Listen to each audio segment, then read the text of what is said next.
बाबा मैं आपको नमक के बराबर चाहती हूँ। ये सुनकर बादशाह को जलाल आ गया। कहने लगे सब मुझे इतना चाहते हैं, तुम नमक के बराबर।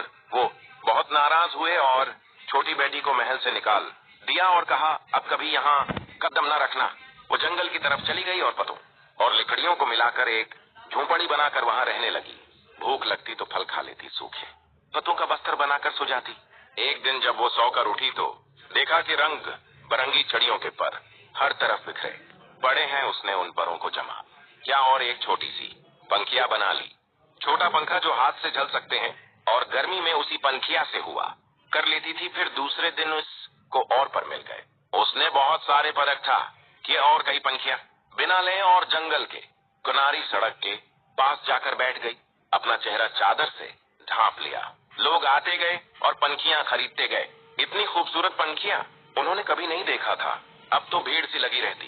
एक बार शहजादे का इधर से गुजर हुआ, उसने इतने खूबसूरत पंखे कभी नहीं देखे थे। सारे खरीद लिए। फिर शहजादी से पूछा तुम कौन हो, और उसने कोई जवाब नहीं दिया। उसके खूबसूरत हाथ बता रहे थे कि उसने कभी काम नहीं किया था पंखिया बनाने में। उसकी अंगुलियां जख्मी थीं।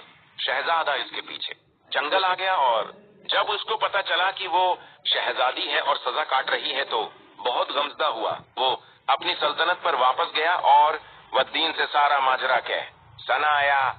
इन लोगों को भी दुख हुआ और वो अपने बेटे की बारात जंगल लेकर आ गए। दोनों की शादी हो गई, मगर शहजादी अपने वालिद को बहुत याद करती थी। वो खुश नहीं रहती थी।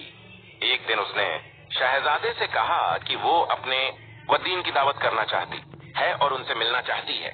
शहजादे ने जबरदस्त दावत का इंतजाम किया और बादशाह को दावत दी।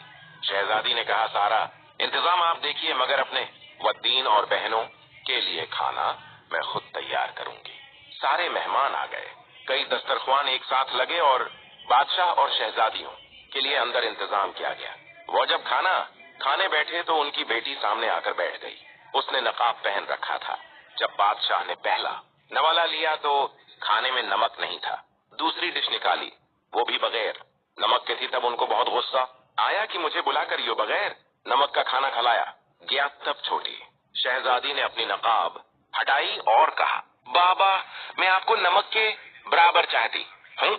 यही कहा था मैं ने। नमक के बगैर किसी चीज में लज्जत नहीं होती। बादशाह चौंक उठा।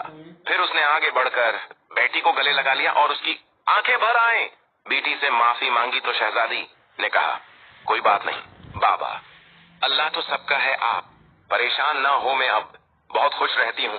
बहनों ने भी माफी मांगी और गले लगाया और शहजादी ने सबको खुले दिल से माफ कर दिया। मगर इन सबको एहसास दिला दिया कि वो गलती पर थे। Browse more moral stories.